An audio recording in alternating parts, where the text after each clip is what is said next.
വിജയ് നേടിയത് രജനീകാന്തിനും കമൽഹാസനും സാധിക്കാതിരുന്ന കാര്യം തന്നെയാണ്. MGRന്റെയും ജയലളിതയുടെയും വഴിയെ വിജയ് സഞ്ചരിക്കുകയായിരുന്നു. ആ വഴിക്ക് ഒരു പ്രത്യേകതയുണ്ട്. ആ പ്രത്യേകത എന്ന് പറയുന്നത് തമിഴ് സിനിമയിൽ നിന്ന് നേരിട്ടുള്ള ഒരു എൻട്രി MGRനും ജയലളിതയ്ക്കും ശേഷം വിജയ് മാത്രമായിരുന്നു. അതിനു മുൻപ് കലൈഞ്ചർ, കരുണാനിധി ഉൾപ്പെടെയുള്ള വലിയ രാഷ്ട്രീയ അധികായർ തമിഴ്നാടിന്റെ മുഖ്യമന്ത്രി പദവിയിലേക്ക് ഉൾപ്പെടെ എത്തിയിട്ടുണ്ടായിരുന്നു. എങ്കിൽ പോലും MGRും ജയലളിതയും മാത്രമാണ് നേരിട്ട് സിനിമയിൽ നിന്ന് അങ്ങനെ ഒരു പ്രവേശനം നടത്തിയത്. 1977 MGR മുഖ്യമന്ത്രിയായതും വിജയ് ഇപ്പോൾ മുഖ്യമന്ത്രിയായി സത്യപ്രതിജ്ഞ ചെയ്യാൻ പോകുന്നത് പോലെ തന്നെയാണ്. അന്ന് DMKയുടെ ഭാഗമായിരുന്ന MGR പിന്നീട് കലൈഞ്ചർ, കരുണാനിധിയുമായുണ്ടായ അഭിപ്രായ വ്യത്യാസങ്ങളെ തുടർന്ന് ഒരു പ്രതിപക്ഷ നേതാവിന്റെ സ്ഥാനം ഏറ്റെടുക്കുകയും പ്രതിപക്ഷമില്ലാതെ അല്ലെങ്കിൽ ആ വിധത്തിൽ ഭരിക്കപ്പെട്ടിരുന്ന ഒരു സംസ്ഥാനം കാട്ടി വലിയ പരസ്യ പ്രക്ഷോഭങ്ങൾക്ക് നേതൃത്വം നൽകുകയും ചെയ്യുകയായിരുന്നു.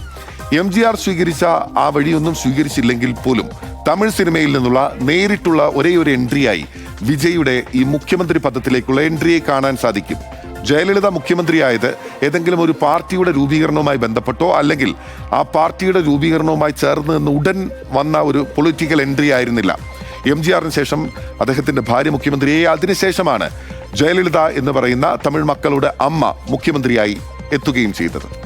സൂപ്പർ സ്റ്റാർഡം വോട്ടാക്കി മാറ്റാൻ സാധിക്കാതിരുന്ന ഒരുപാട് ആളുകളുണ്ട്. അവരുടെ പാതയിലല്ല വിജയ്. പക്ഷെ സിനിമയിലെ ആ മുൻഗാമികളെ പറ്റി നമുക്കൊന്ന് ഓർത്തു പോകാം. സൂപ്പർ സ്റ്റാറും വോട്ടാക്കി മാറ്റാൻ തമിഴ്നാട്ടിലെ എക്കാലത്തെയും മികച്ച ഇന്ത്യൻ സിനിമയിലെ തന്നെ ഏറ്റവും വലിയ സൂപ്പർ സ്റ്റാറുകളിൽ ഒരാളായ രജനീകാന്തിന് സാധിച്ചില്ല. പാർട്ടി രൂപീകരിക്കാൻ സാക്ഷാൽ രജനീകാന്ത് തീരുമാനിച്ചെങ്കിലും എന്നാൽ പിന്നീട് പിൻവാങ്ങുകയായിരുന്നു.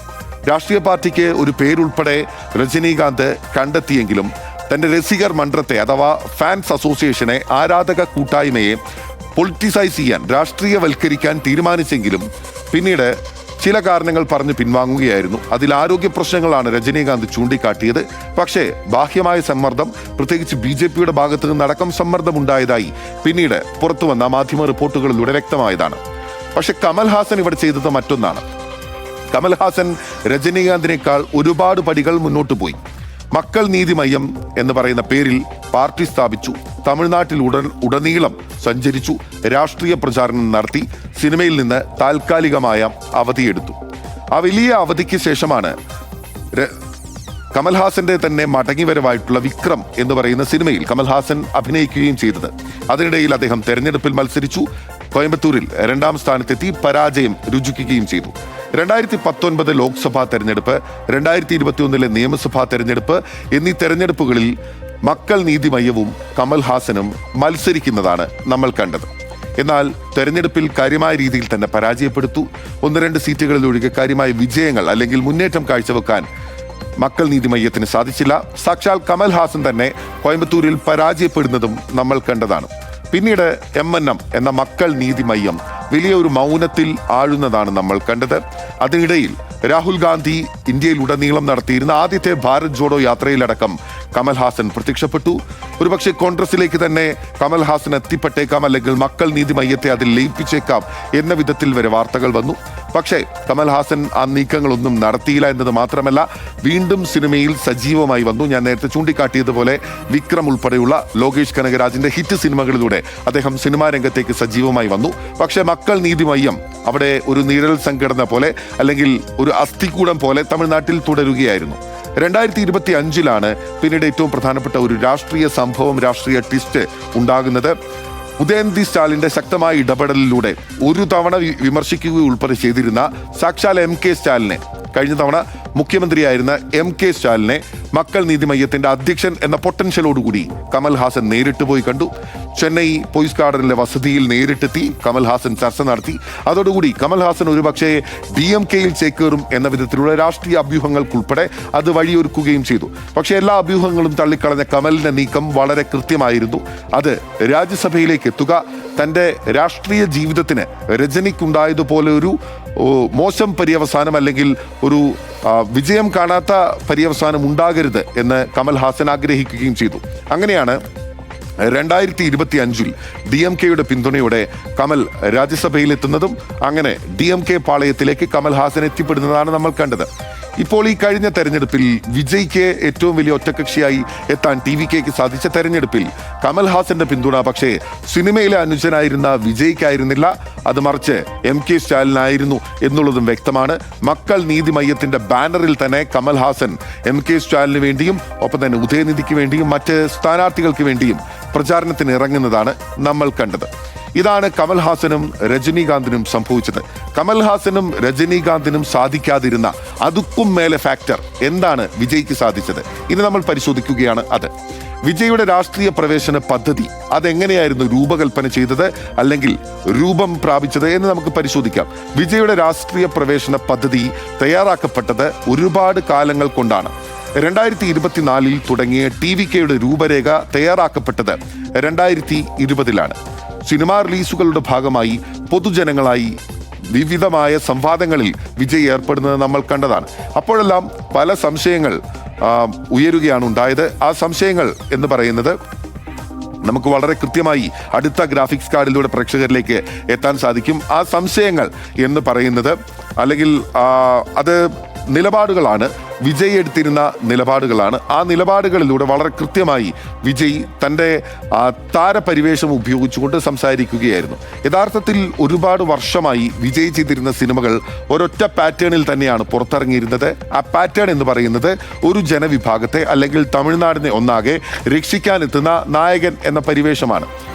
മലയാള സിനിമ ആസ്വാദകർ ഉൾപ്പെടെ വിവിധ ആളുകൾ അതിനെ വലിയ കാര്യമായി പരിഹസിക്കുന്നത് ഉൾപ്പെടെ കണ്ടതാണ്. പക്ഷെ അവിടെയെല്ലാം വിജയ് എന്ന് പറയുന്ന ജോസഫ് ചന്ദ്രശേഖർ വിജയെ സംബന്ധിച്ച് വളരെ കൃത്യമായ ഒരു പ്ലാനും പദ്ധതിയും ഉണ്ടായിരുന്നു. ആ സിനിമകളിലൂടെ കൊമേഴ്ഷ്യൽ വാല്യൂ അല്ലെങ്കിൽ പണം ഉണ്ടാക്കുക എന്നത് മാത്രമല്ല, അല്ലെങ്കിൽ സിനിമയുടെ വിജയം എന്നത് മാത്രമല്ല, വളരെ കൃത്യമായി തൻ്റെ രാഷ്ട്രീയ പാർട്ടിയുടെ അടിത്തറയിടുകയാണ് വിജയ് ചെയ്തത്. അങ്ങനെ പൊതുവിൽ ഒരു ജനക്കൂട്ടത്തെ അല്ലെങ്കിൽ തമിഴ്നാടിനെ ആകെ രക്ഷിക്കാനെത്തുന്ന, അവരെ അഴിമതിയിൽ നിന്ന് രക്ഷിക്കാനെത്തുന്ന, അവരെ തീവ്രവാദികളിൽ നിന്ന് മോചിപ്പിക്കാനെത്തുന്ന, അല്ലെങ്കിൽ ഒരു ഗ്രാമത്തെ നേരിടുന്ന ഒരു ബുദ്ധിമുട്ടിൽ നിന്ന് മോചിപ്പിക്കാനെത്തുന്ന ഒരു നായകൻ എന്ന പരിവേഷം വിജയ്ക്ക് കാര്യമായി തന്നെ ലഭിക്കുന്നതാണ് നമ്മൾ ഈ സിനിമകളിലൂടെ കണ്ടത്. അതിനെ നമ്മൾ ഉൾപ്പെടെയുള്ള മലയാളികൾ കളിയാക്കിയെങ്കിലും യഥാർത്ഥത്തിൽ തമിഴ് മക്കളുടെ മനസ്സിലേക്ക് ചേക്കേറുന്ന സിനിമകളായി അല്ലെങ്കിൽ കഥാപാത്രങ്ങളായി അവയെല്ലാം മാറുകയായിരുന്നു. 2019 വിജയുടെ ഭാഗത്ത് നിന്ന് ഏതെങ്കിലും ഒരു പരസ്യമായിട്ടുള്ള രാഷ്ട്രീയ പ്രസ്താവന കാണുന്നത്. അത് ഈ വിധത്തിലായിരുന്നു. പൗരത്വ ഭേദഗതി നിയമത്തിനെതിരെ അന്നത്തെ BJP സർക്കാരിനെതിരെ, രണ്ടാമത്തെ BJP സർക്കാരിനെതിരെ പരസ്യമായ നിലപാടെടുക്കുന്ന വിജയെ നമ്മൾ കണ്ടു. പൗരത്വ ഭേദഗതി നിയമത്തിനെതിരായ പോരാട്ടത്തിൽ പരസ്യ പിന്തുണ നൽകാൻ താൻ തയ്യാറാണെന്ന് പറഞ്ഞു. പിന്നീട് തമിഴ്നാട്ടിൽ ഉടനീളം ആളിപ്പടർന്ന ജല്ലിക്കെട്ട് വിരുദ്ധ പ്രക്ഷോഭത്തിൽ വിജയുടെ സാന്നിധ്യം കണ്ടു. ചരിത്രപ്രസിദ്ധമായ അളകാനെല്ലൂർ ജല്ലിക്കെട്ടിൽ ഉൾപ്പെടെ വിജയ് നേരിട്ട് പങ്കെടുക്കുന്നതും എന്നാൽ അതിന് കാര്യമായ രീതിയിലുള്ള മാധ്യമ ശ്രദ്ധ ലഭിക്കാതിരിക്കുന്നതിന് മുഖം മറിച്ച് പങ്കെടുക്കുന്ന വിജയെ ഉൾപ്പെടെ പിന്നീട് രാജ്യം കണ്ടതാണ്. ആ ഇടയ്ക്കെല്ലാം തന്നെ വിജയുടെ രാഷ്ട്രീയ പ്രവേശനം വളരെ ശക്തമായി ഉയർന്നു കേട്ടപ്പെട്ടെങ്കിലും പക്ഷേ യാതൊരു വിധത്തിലുള്ള പ്രതികരണം ഉണ്ട് എന്നോ ഇല്ല എന്നുള്ള പ്രതികരണം ജോസഫ് വിജയുടെ ഭാഗത്ത് നിന്ന് ഉണ്ടായില്ല എന്നുള്ളതാണ് യാഥാർത്ഥ്യം. അപ്പോൾ വിജയുടെ രാഷ്ട്രീയ പ്രവേശന സൂചനകൾ ഇവിടെ 2019 പൗരത്വ ഭേദഗതി നിയമത്തിനെതിരായ നിലപാടുകളിലൂടെ തന്നെ വളരെ സുവ്യക്തമാക്കപ്പെടുകയാണ് ചെയ്തത്. വിജയ്ക്ക് ഉണ്ടായിരുന്നത് 85,000-ലധികം ആരാധകന കൂട്ടായ്മകളാണ്, അല്ലെങ്കിൽ ഫാൻസ് അസോസിയേഷനുകളാണ്. അപ്പോൾ ഈ ഫാൻസ് അസോസിയേഷനുകളെ എല്ലാം എങ്ങനെ രാഷ്ട്രീയവൽക്കരിക്കാമെന്നതിന് കൃത്യമായ പ്രൊഫഷണൽ സംഘത്തിൻ്റെ നേതൃത്വത്തിലുള്ള പഠനം അദ്ദേഹം നടത്തുകയും ചെയ്തിരുന്നു. തെരഞ്ഞെടുപ്പ് തന്ത്രജ്ഞനായിരുന്ന 2014 നരേന്ദ്രമോദിയെ അധികാരത്തിലേക്ക് എത്തിക്കുന്നതിൽ ഏറ്റവും പ്രധാനമായ പങ്ക് വഹിച്ചിരുന്ന പ്രശാന്ത് കിഷോർ എന്ന് പറയുന്ന രാഷ്ട്രീയ തന്ത്രജ്ഞന്റെ തന്നെ സഹായം TVKയും ഒപ്പം തന്നെ വിജയും സ്വീകരിച്ചു എന്നതും വ്യക്തമായ കാര്യമാണ്. അപ്പോൾ ഈ 85,000 വരുന്ന ആരാധക കൂട്ടായ്മകളെ രാഷ്ട്രീയവൽക്കരിക്കുക അല്ലെങ്കിൽ അതിന് രാഷ്ട്രീയ രൂപം നൽകുക എന്നുള്ളത് വിജയുടെ സുവ്യക്തമായിരുന്ന ഒരു പദ്ധതിയാണ്. ഫാൻസ് അസോസിയേഷൻ ഒരു നിഴൽ രാഷ്ട്രീയ സംഘടന പോലെ തന്നെ പ്രവർത്തിച്ചു. അത് പരസ്യമായി കാണുമ്പോൾ രജിസ്റ്റർ ചെയ്തിരുന്ന സന്നദ്ധ സംഘടനകളായിരുന്നു, അല്ലെങ്കിൽ ഫാൻസ് അസോസിയേഷനുകളായിരുന്നു. പക്ഷേ അത് ഒരു നിഴൽ രാഷ്ട്രീയ സംഘടന പോലെ തമിഴ്നാടിൻ്റെ ചെറുതും വലുതുമായ പ്രഷർ ഗ്രൂപ്പുകളിൽ ഉണ്ടാകുന്ന പ്രശ്നങ്ങളിൽ പ്രവർത്തിക്കുന്നതാണ് പിന്നീട് 2019 ശേഷം നമ്മൾ കണ്ടത്. ചാരിറ്റി അടക്കമുള്ള ജനകീയ പരിപാടികൾ, ആ പരിപാടികളായിരുന്നു ഈ ഫാൻസ് അസോസിയേഷൻ അല്ലെങ്കിൽ വിജയ് രസികർ മണ്ഡലം പ്രധാനമായും ചെയ്തിരുന്നത്. അപ്പോൾ ആ ചാരിറ്റി അടക്കമുള്ള പരിപാടികൾ നമുക്കറിയാം, തിരുവനന്തപുരം അടക്കമുള്ള കേരളത്തിൽ വിജയ് ആരാധകർ ഒരുപാടുള്ള മേഖലകളിലടക്കം ചാരിറ്റി അടക്കമുള്ള വിവിധ പ്രവർത്തനങ്ങളിലൂടെ വളരെ അടുത്ത കണക്ട് വിജയ് ഉണ്ടാക്കിയെടുക്കുന്നതാണ് പിന്നീട് കണ്ടത്. വിജയ് ആർമി എന്ന പേരിൽ തന്നെ പ്രവർത്തകർ തമിഴ്നാട്ടിൽ ഉടനീളം സജീവമായി സാമൂഹിക സാംസ്കാരിക മേഖലകളിൽ വളരെ സജീവമായി ഇടപെട്ടു. ഇവരെയെല്ലാം നിരന്തരമായി സിനിമയിൽ വളരെ സജീവമായി തൻ്റെ കരിയറിൻ്റെ ഏറ്റവും മികച്ച ഘട്ടത്തിൽ നിൽക്കുമ്പോൾ പോലും വിജയ് കാണാൻ അവസരം നൽകി. ഒരുപക്ഷെ ഈ ഫാൻസുകാർക്കെല്ലാം ഇടയിൽ പറയുന്നത് പോലെ ഫോട്ടോഷൂട്ട് എന്ന പേരിൽ വിജയെ നേരിട്ട് കാണാൻ, ഓരോ വിജയ് ആരാധകനും നേരിട്ട് കാണാൻ പറ്റുന്ന കൂട്ടായ്മകൾ, സംവാദ വേദികൾ വിജയുടെ നേതൃത്വത്തിൽ തമിഴ്നാടിന്റെ വിവിധ ഭാഗങ്ങളിൽ ഉറപ്പാക്കുകയും ചെയ്തു. ജൻസിയുടെ നേതാവ് എന്ന പ്രതിച്ഛായ എളുപ്പത്തിൽ ഉണ്ടാക്കിയെടുത്തു എന്നുള്ളതാണ് വിജയ്ക്ക് ഈ തെരഞ്ഞെടുപ്പിൽ വിജയിക്കാൻ സാധിച്ചതിന്റെ പ്രധാനപ്പെട്ട ഘടകമായി പറയുന്നത്. പരമ്പരാഗത വോട്ടർമാർ നിരന്തരമായുള്ള അല്ലെങ്കിൽ ഒരു 50+ 50+ എന്ന് പറയുന്ന വോട്ട് കാറ്റഗറിയിൽ ഉണ്ടായിരുന്ന വ്യക്തികൾ ഭൂരിഭാഗവും DMK-യിലും TVK-യിലുമായി അല്ലെങ്കിൽ ADMK-യിലുമായി ഉറച്ചു നിന്നപ്പോൾ പുതിയ ഒരു വോട്ട് ബാങ്കിനെ കണ്ടെത്താൻ വേണ്ടിയാണ്, അവർക്ക് മനസ്സിലാകുന്ന ഭാഷയിൽ, അവർക്ക് സംവദിക്കാനാവുന്ന ഭാഷയിൽ അവരുടെ പ്രശ്നങ്ങൾ മനസ്സിലാക്കി സംസാരിക്കാനാണ് വിജയ് എല്ലാ കാലത്തും ശ്രമിച്ചിട്ടുള്ളത്. അങ്ങനെ വളരെ എളുപ്പം കൊണ്ട് തന്നെ, അതായത് രാഷ്ട്രീയ പാർട്ടി രൂപീകരണം, TVK-യുടെ രൂപീകരണം 2024 ഉണ്ടാകുന്നതിന് മുൻപേ തന്നെ ജൻസിയുടെ നേതാവ്, പ്രതിനിധി എന്ന പ്രതിച്ഛായയിലേക്ക് എത്തിച്ചേരാൻ ജോസഫ് വിജയ്ക്ക് സാധിച്ചു. 2 കോടി വരുന്ന യുവ വോട്ടർമാരെ ലക്ഷ്യമിട്ടായിരുന്നു വിജയുടെ പ്രവർത്തനം എന്നുള്ളത്. എത്രത്തോളം വളരെ അടുക്കിട്ട രീതിയിലാണ് വിജയും TVK-യും പ്രവർത്തിച്ചിരുന്നത് എന്നതിൻ്റെ ഉദാഹരണമായി എളുപ്പത്തിൽ ചൂണ്ടിക്കാട്ടാവുന്നതാണ്. 18 മുതൽ 39 വയസ്സുവരെ പ്രായത്തിനിടയിലുള്ള വോട്ടർമാർ തമിഴ്നാട്ടിൽ 41.5%. അതായത് 40 വയസ്സിന് താഴെയുള്ള പ്രായപൂർത്തിയായിട്ടുള്ള വോട്ടർമാർ എന്ന് നമുക്ക് ചുരുക്കത്തിൽ പറയാം. 18 മുതൽ 39 വയസ്സുവരെ പ്രായത്തിനുള്ള വോട്ടർമാരുടെ ഈ വലിയ എണ്ണത്തെ, 41.5% എന്ന് പറയുന്ന എണ്ണത്തെ മുന്നിൽ കണ്ടായിരുന്നു വിജയുടെ എല്ലാ പ്രവർത്തനങ്ങളും മുന്നോട്ട് പോയിരുന്നത്. വിജയ് രസികർ മണ്ഡലത്തിലെ പ്രവർത്തകർക്കും ഇതേ പ്രായക്കാരായതിനാൽ തന്നെ വിജയുടെ പൊളിറ്റിക്കൽ ഐഡിയോളജി അല്ലെങ്കിൽ രാഷ്ട്രീയ ആശയം, വിജയ് ഉദ്ദേശിക്കുന്ന കാര്യങ്ങൾ അഴിമതി രഹിത, മറ്റ് ഏതെങ്കിലും സ്വാധീനമില്ലാത്ത, സ്വജനപക്ഷപാതമില്ലാത്ത, ഏതെങ്കിലും തരത്തിലുള്ള ബോസിസം ഇല്ലാത്ത ഒരു രാഷ്ട്രീയ സംസ്കാരം രൂപീകരിക്കുന്നതിന് എൻ്റെ പ്രവർത്തകർക്കാകും എന്ന് വളരെ എളുപ്പത്തിൽ കണക്ട് ചെയ്യാൻ ഇതേ പ്രായക്കാരായിരുന്ന വിജയുടെ രസികർ മണ്ഡലത്തിലെ പ്രവർത്തകർക്ക് അല്ലെങ്കിൽ ആരാധകർ ആ പ്രായക്കാരായതുകൊണ്ട് തന്നെ സാധിക്കുകയും ചെയ്തു. ഇനി നമുക്ക് അടുത്ത പ്രധാനപ്പെട്ട കാര്യത്തിലേക്ക് പോകാം. എപ്പോഴായിരുന്നു രാഷ്ട്രീയ പ്രവേശനം, എങ്ങനെ TVK ജയിച്ചു എന്നുള്ളതിലേക്കാണ്. അതിങ്ങനെയാണ്, വളരെ കൃത്യമായ സമയത്തുള്ള രാഷ്ട്രീയ പ്രവേശനമാണ് TVK-യും വിജയും നടത്തിയത്. കരിയറിന്റെ സുവർണകാലം ഉപേക്ഷിച്ച് രാഷ്ട്രീയത്തിൽ ഇറങ്ങുക എന്നുള്ളത് കമലിനും രജനിക്കും പറ്റാതിരുന്ന കാലമാണ്. ഒരുപക്ഷെ 70കളിലെ അവസാനം 90കളുടെ ആദ്യം മുതലായ കാലഘട്ടത്തിൽ രജനീകാന്ത് തമിഴ്നാട്ടിൽ മറ്റാർക്കും ചോദ്യം ചെയ്യപ്പെടാനില്ലാത്ത, കമൽഹാസനും മുകളിലുള്ള സൂപ്പർ സ്റ്റാറായി നിൽക്കുന്ന കാലഘട്ടത്തിൽ പോലും രജനീകാന്ത് രാഷ്ട്രീയത്തിൽ സജീവമായി ഇറങ്ങും എന്ന വാർത്തകൾ ഉണ്ടായിരുന്നു. ജയലളിതയ്ക്കെതിരെ പരസ്യമായ നിലപാടുകൾ സിനിമ റിലീസിംഗുമായി ബന്ധപ്പെട്ട് ഉൾപ്പെടെ എടുക്കുന്ന അല്ലെങ്കിൽ സിനിമയിൽ പരസ്യമായി ഇടപെടുന്ന DMK-യുടെ നിലപാടിനെതിരെ അല്ലെങ്കിൽ അന്നത്തെ മുഖ്യമന്ത്രിയുടെ നിലപാടിനെതിരെ വളരെ പരസ്യമായ രംഗത്തെത്തിയിരുന്ന രജനി ഒരുപക്ഷെ ജയലളിതയ്ക്ക് ബദലായി DMK-ക്കുണ്ടായ അഭാവത്തിന്റെ അല്ലെങ്കിൽ കലൈഞ്ചർ കരുണാനിധിയുടെ ആരോഗ്യസ്ഥിതി ഉൾപ്പെടെ പരിഗണിച്ചുകൊണ്ട് അല്ലെങ്കിൽ അത് മുതലെടുത്തുകൊണ്ട് ഒരു ബദൽ രാഷ്ട്രീയ കക്ഷിയായി ഉയർന്നു വരുമെന്ന് 90കളിൽ വളരെ സജീവമായി മുഴങ്ങിക്കേട്ടിരുന്നു. പക്ഷേ ആ ഒരു ചുവടുവെപ്പ് എടുക്കാൻ രജനീകാന്തിന് സാധിച്ചില്ല.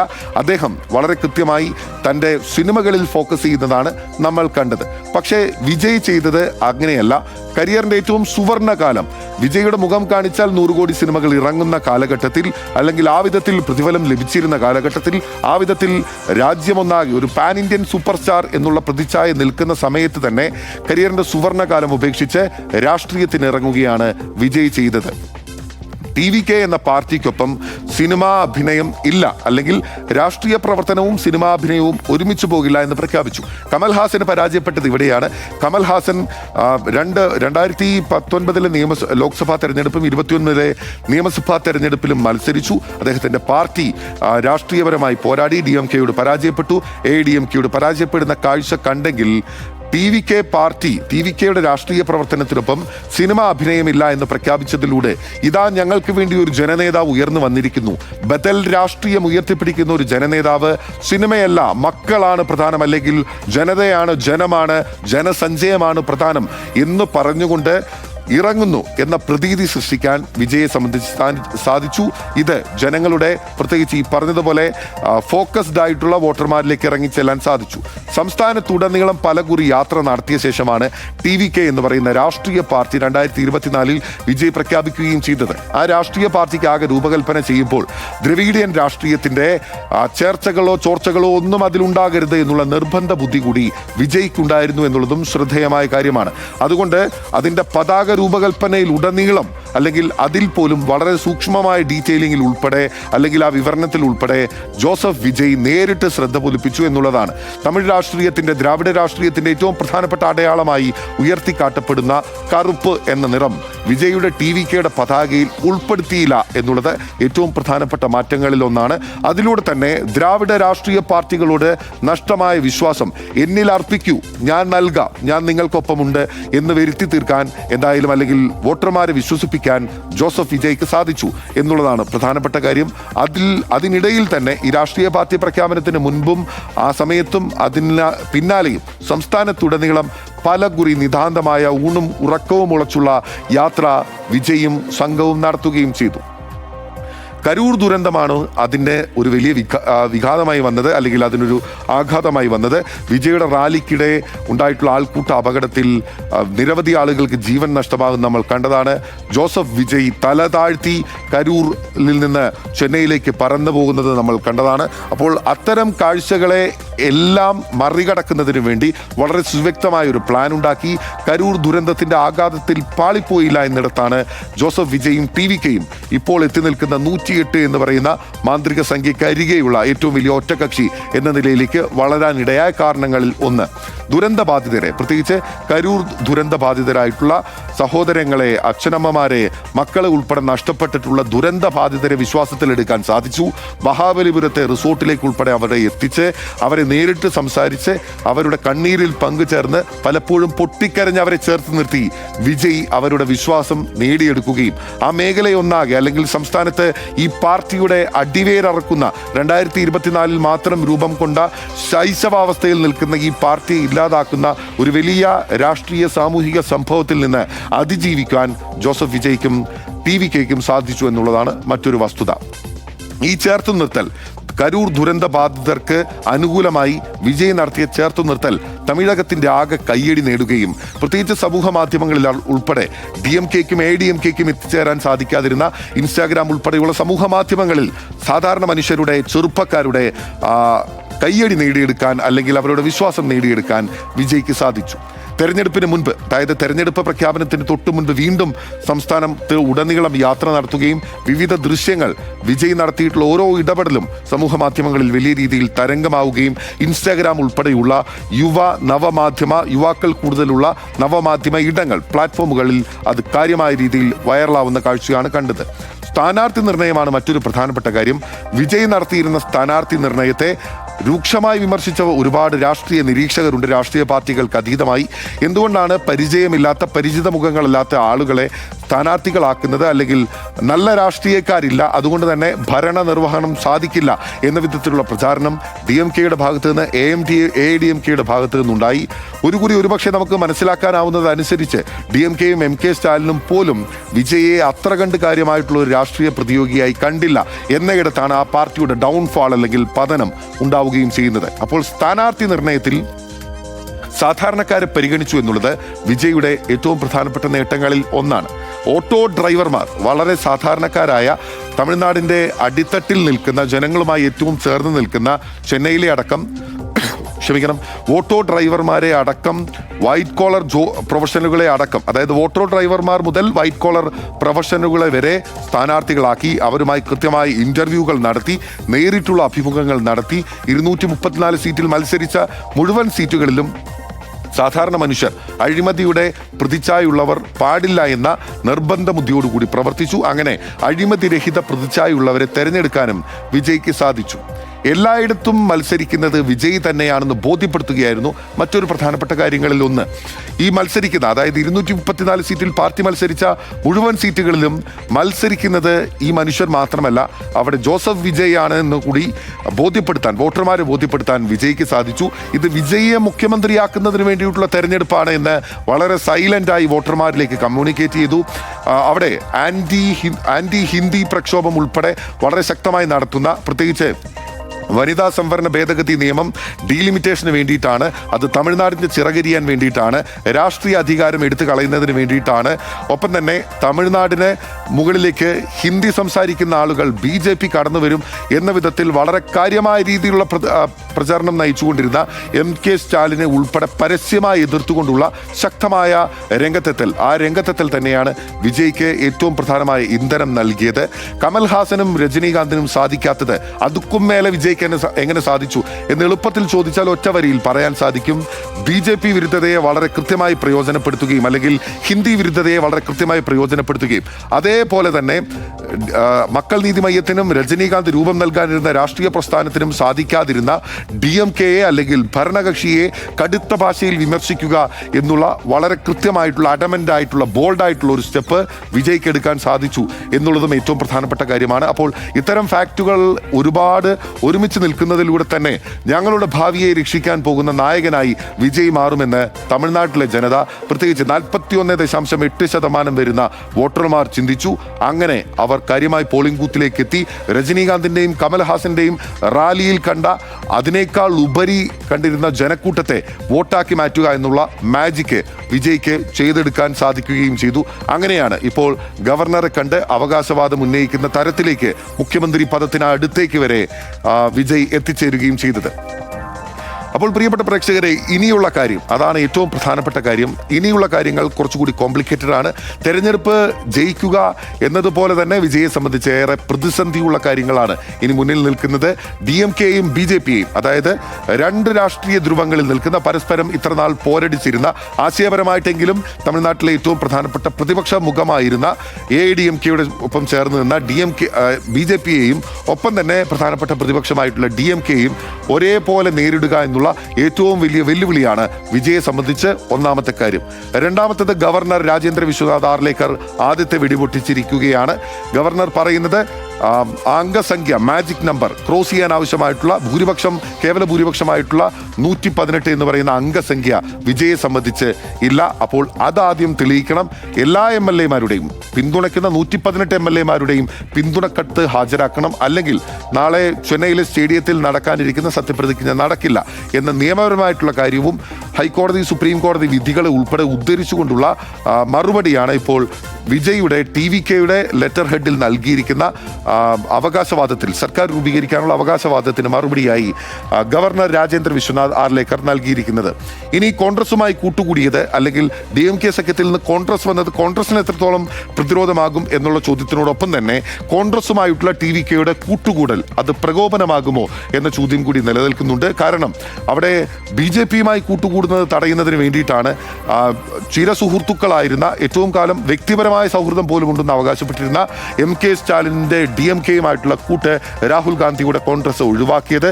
രാഹുൽ ഗാന്ധി തന്നെ പരസ്യമായി പിന്തുണയുമായി രംഗത്തെത്തിയ പശ്ചാത്തലത്തിൽ വിജയ് രാഹുൽ ഗാന്ധിയുടെ കൂട്ടുകാരനായതുകൊണ്ട് BJP-യുടെയും നരേന്ദ്രമോദിയുടെയും പ്രധാനപ്പെട്ട ശത്രുവായി മാറുമോ എന്നുള്ള പ്രധാനപ്പെട്ട ചോദ്യമുണ്ട്. അപ്പോൾ വിജയുടെ നേതൃത്വത്തിലുള്ള TVK കോൺഗ്രസ് സർക്കാരിന് എങ്ങനെ മുന്നോട്ട് പോകാനാകും, കേവല ഭൂരിപക്ഷം ഉറപ്പിച്ചാൽ, സത്യപ്രതിജ്ഞ ചെയ്താൽ എന്നുള്ളതാണ് മറ്റൊരു പ്രധാനപ്പെട്ട ചോദ്യം. സർക്കാർ രൂപീകരണമാണ് മറ്റൊരു കീറാമുട്ടിയായി നിൽക്കുന്നത്. കാരണം രാഷ്ട്രീയത്തിൽ കാര്യമായി പരിചയമില്ലാത്ത ആളുകളുണ്ട്. ഒപ്പം തന്നെ അദ്ദേഹത്തിനൊപ്പം നടക്കുന്ന പല ആളുകളെ പറ്റി പല വിധത്തിലുള്ള ആരോപണങ്ങൾ ഉയർന്നു നിൽക്കുന്നുണ്ട്. അഴിമതി ആരോപണം അല്ലെങ്കിൽ സ്വജനപക്ഷപാതിത്വ ആരോപണങ്ങൾ ഉൾപ്പെടെ ഇപ്പോൾ പല കോണുകളിൽ നിന്ന് ഉയർന്നു വരുന്നുണ്ട്. അപ്പോൾ അതെല്ലാം പരിഹരിച്ച് വളരെ കൃത്യമായി ഈ ആളുകളെ എത്തിക്കുക എന്നുള്ളത് DVK-യെ സംബന്ധിച്ച് വലിയ വെല്ലുവിളിയാണ്. സർക്കാർ രൂപീകരണം ഒരു കീറാമുട്ടിയായി നിൽക്കുന്ന സാഹചര്യം കൂടിയുണ്ട്. ഒട്ടും പരിചയമില്ലാത്ത, നിയമസഭയുടെ പടിവാതിൽക്കൽ പോലും കാണാത്ത നിയമസഭ എങ്ങനെ പ്രവർത്തിക്കുന്നു, സഭയുടെ ചട്ടങ്ങൾ എന്തൊക്കെ, സഭയുടെ രീതികൾ എന്തൊക്കെ എന്ന് ഒരു ധാരണയുമില്ലാത്ത ഒരുപാട് മനുഷ്യരാണ് ഇപ്പോൾ ജനപ്രതിനിധികളായി ജയിച്ചു വന്നിരിക്കുന്നത്. തമിഴ്നാട്ടിലെ ജനം തെരഞ്ഞെടുത്തതാണ്. നിയമപരമായിട്ടുള്ള പ്രശ്നങ്ങളോ അല്ലെങ്കിൽ ധാർമ്മികമായ പ്രശ്നങ്ങളോ അവിടെ ഇല്ല എന്നിരിക്കെ ഭരണം സുഗമമാക്കി കൊണ്ടുപോവുക, അതും തമിഴ്നാട് പോലെ വലിയ ഒരു സംസ്ഥാനത്തിൻ്റെ ഭരണം കൊണ്ടുപോവുക എന്നുള്ളത് ഒരു ഹിമാലയൻ പ്രയത്നം തന്നെയാണ്. അപ്പോൾ ആ പ്രയത്നം പൂർണ്ണമായി നടപ്പിലാക്കുക എന്നുള്ളത് വിജയെ സംബന്ധിച്ച്, അതിൻ്റെ നെടുനായകൻ എന്ന നിലയിൽ വിജയെ സംബന്ധിച്ച് വലിയ വെല്ലുവിളിയായി ഹിമാലയൻ ടാസ്കായി നിലനിൽക്കുകയാണ്. മറ്റൊന്ന് മുറിവേറ്റ DMK തന്നെയാണ്. സാക്ഷാൽ സ്റ്റാലിൻ, MK സ്റ്റാലിൻ തന്നെ, തമിഴ്നാടിൻ്റെ തലൈവർ എന്ന പേരിലേക്ക് പോലും മുഴങ്ങിക്കേട്ടിരുന്ന MK സ്റ്റാലിൻ മൂന്നാമത്തെ തവണയിൽ അധികാരം നഷ്ടമായി. അദ്ദേഹം സ്വന്തം മണ്ഡലത്തിൽ പരാജയമടഞ്ഞ്, അതും TVKയുടെ ഒരു സാധാരണ ജനപ്രതിനിധിയാവും മത്സരിച്ച വ്യക്തിയോട്, സാധാരണ നേതാവിനോട് പരാജയപ്പെടുന്ന കാഴ്ച കൂടി കണ്ടതാണ്. അപ്പോൾ മുറിവേറ്റ ഒരു DMK ആണ് മറുഭാഗത്ത് നിൽക്കുന്നത്. സ്റ്റാലിൻ തെരഞ്ഞെടുപ്പ് പരാജയത്തിന് തൊട്ടു പിന്നാലെ നേരെ അദ്ദേഹത്തെ തോൽപ്പിച്ച ജനങ്ങളുള്ള മണ്ഡലത്തിലെത്തി അവിടെ ഒരു റോഡ് ഷോ നടത്തുകയും സുസ്മേരവദനായി ജനങ്ങളെ അഭിവാദ്യം ചെയ്യുകയും ചെയ്യുന്നതാണ് കണ്ടത്. അപ്പോൾ ആ DMK ഇപ്പോഴേ മുന്നൊരുക്കങ്ങൾ നടത്തിയിരിക്കുന്നു. നിയമസഭയ്ക്ക് അകത്തും പുറത്തും ഭരണസാന്നിധ്യം വളരെ കൃത്യമായി മുന്നോട്ട് കൊണ്ടുപോകുന്നതിന്, പ്രത്യേകിച്ച് ഒരു കേവല ഭൂരിപക്ഷത്തിൽ മാത്രം നിൽക്കാൻ സാധ്യതയുള്ള ഒരു സർക്കാരിൽ കൂടെ ചേർന്ന് നിൽക്കുമ്പോൾ TVKയും വിജയും സംബന്ധിച്ച് എളുപ്പമാകില്ല മുറിവേറ്റ DMKയെ ഡീൽ ചെയ്യുക എന്നുള്ളത്. ഇതെല്ലാം മുന്നിലെ വെല്ലുവിളിയായി നിൽക്കുകയാണ്. ഒപ്പം അണ്ണാ DMK എടുക്കുന്ന നിലപാട്, പ്രത്യേകിച്ച് മൂന്നാമത്തെ ഏറ്റവും വലിയ ഒറ്റകക്ഷിയായി അണ്ണാ DMK നിലനിൽക്കുകയാണ്. വിജയ്ക്ക് സർക്കാർ രൂപീകരിക്കുന്നതിനുള്ള പ്രതിസന്ധി ഉണ്ടായാൽ പുറത്തു നിന്ന് പിന്തുണയ്ക്കാമെന്നുള്ളതാണ് അണ്ണാ DMK അറിയിച്ചിരിക്കുന്നത്. പക്ഷെ അപ്പോഴും BJP പാളയത്തിലുള്ള, NDA പാളയത്തിലുള്ള അണ്ണാ DMKയുമായുള്ള പിന്തുണയെ കൂടെ നിൽക്കുന്ന കോൺഗ്രസ് അംഗീകരിക്കുമോ? അതിനപ്പുറത്തേക്ക് തൻ്റെ രാഷ്ട്രീയ എതിരാളിയായി DMKയും ആശയപരമായ എതിരാളിയായി അണ്ണാ DMKയും ഒപ്പം തന്നെ NDA BJPയെയും നിലനിർത്തിയിരുന്ന, ഹിന്ദി വിരുദ്ധതയെ നിലനിർത്തിയിരുന്ന വിജയെ സംബന്ധിച്ച് AIADMKയുടെ മാത്രം പിന്തുണയോടുകൂടി ഒരു സർക്കാരിനെ സുഗമമായി നയിക്കാനാകുമോ എന്നുള്ളത് രാഷ്ട്രീയ ചോദ്യങ്ങളാണ്. അപ്പോൾ ആ രാഷ്ട്രീയ ചോദ്യങ്ങൾക്കുള്ള ഉത്തരം എല്ലാം വരണം. അതിനു മുൻപ് സർക്കാർ രൂപീകരിക്കാനുള്ള അവകാശവാദത്തെ ഗവർണർ അംഗീകരിക്കണം. ജോസഫ് ചന്ദ്രശേഖർ വിജയ് തമിഴ്നാടിൻ്റെ മുഖ്യമന്ത്രിയായി, മുതൽ തലൈവറായി സത്യപ്രതിജ്ഞ ചെയ്യണം. എല്ലാം സാധിക്കുമോ വിജയ്ക്ക്? കണ്ടറിയാം. ആരുണ്ട് ഇവിടെ ചോദിക്കാം.